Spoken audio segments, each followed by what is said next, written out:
Bonjour mesdames et messieurs, j'espère que vous allez bien. Aujourd'hui, dans cette nouvelle vidéo, on va essayer de parler un petit peu des tests de langue. Donc, on va voir l'expiration des documents des tests linguistiques et on va parler aussi de la non-validité des attestations de réussite des tests de langue.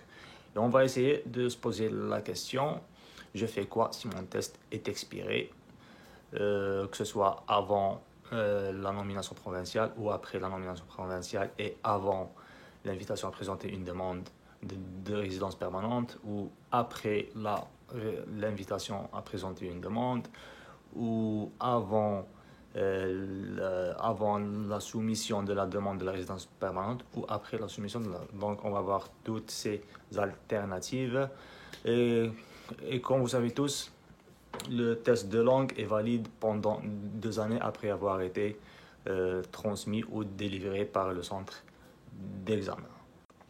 Donc je vous demande d'être vigilant et d'être prudent par rapport à la date ou par rapport à la durée de validité de votre test de langue pour ne pas avoir des surprises plus tard. Et comme je vous ai dit tout à l'heure, on va voir toutes les probabilités et expliquer les différents cas d'expiration du test de langue, de la première langue, et essayer de voir comment régler le problème, si vous avez le problème, bien entendu.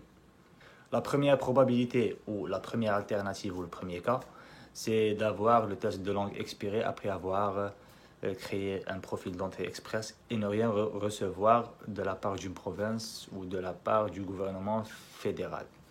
Dans ce cas, et comme le système d'entrée express est automatique, le système va recalculer votre score de classement global sur 1200 ou votre score de sélection ou d'admissibilité sur 100 et va voir et va détecter et va repérer que vous êtes désormais malheureusement inadmissible.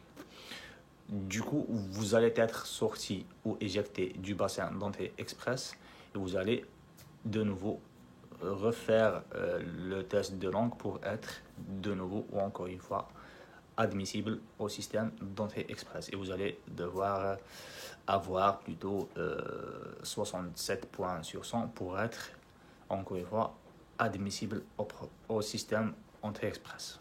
La deuxième probabilité, c'est quand vous avez un test linguistique expiré après avoir reçu une invitation à présenter une demande de nomination provinciale. Malheureusement, dans la plupart des cas, vous allez être refusé et votre demande de nomination provinciale va être rejetée. Par exemple, pour l'Alberta, si elle vous refuse à cause de l'expiration ou de la non-validité des attestations de réussite au test linguistique, elle ne vous enverra aucune autre invitation à présenter une demande, même si vous créez un autre profil. Donc attention, il y a quand même une exception pour le Manitoba. Si vous avez envoyé une demande de nomination provinciale, elle peut prolonger le délai de traitement de votre demande jusqu'à ce que vous lui délivrez une nouvelle attestation de réussite au test linguistique. Et donc, si votre demande de nomination provinciale a été refusée, vous allez devoir refaire le test de langue et créer un nouveau profil d'entrée express et attendre une nouvelle invitation à présenter une demande de nomination provinciale de la part d'une province.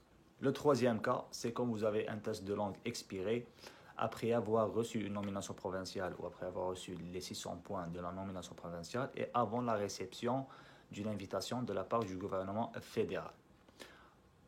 Dans ce cas, vous allez être renvoyé du bassin d'entrée express parce que voilà, vous n'êtes plus admissible et vous allez repasser le test de langue et vous allez créer un autre profil d'entrée express. Vous allez contacter la province pour vous renvoyer une autre nomination provinciale et du coup, vous allez regagner votre place dans le bassin d'entrée express. Le quatrième cas, c'est quand vous avez un test linguistique expiré après avoir reçu une invitation fédérale.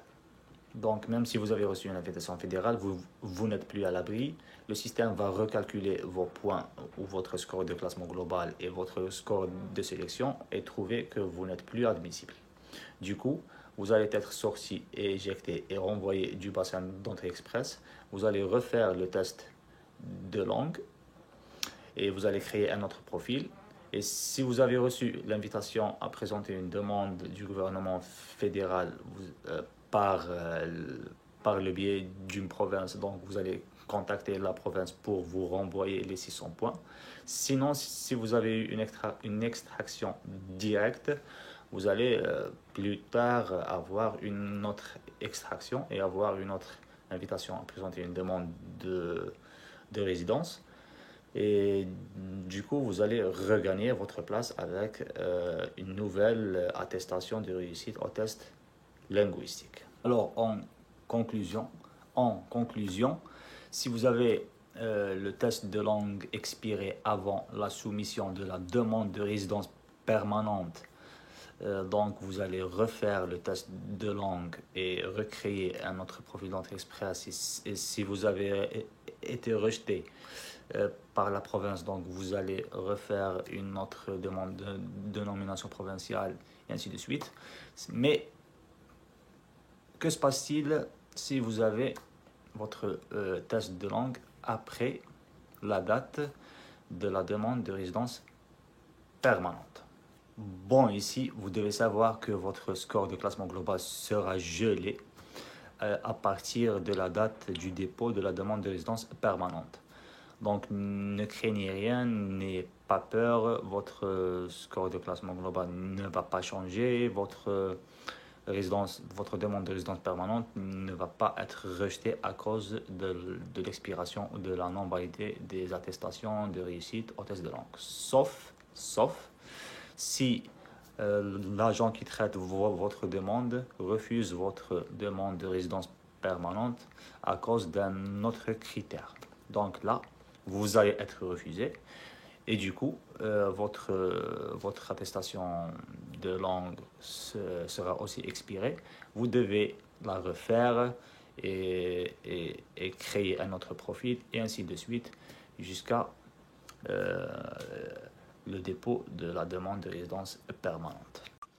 Et voilà, mesdames et messieurs, j'espère que la vidéo vous a plu. N'hésitez pas à cliquer sur le pouce bleu, à partager la vidéo avec vos amis intéressés à l'immigration au Canada et à m'encourager à me donner à fond pour vous aider à immigrer au Canada. Donc, je vous souhaite une bonne chance et bye bye, ciao.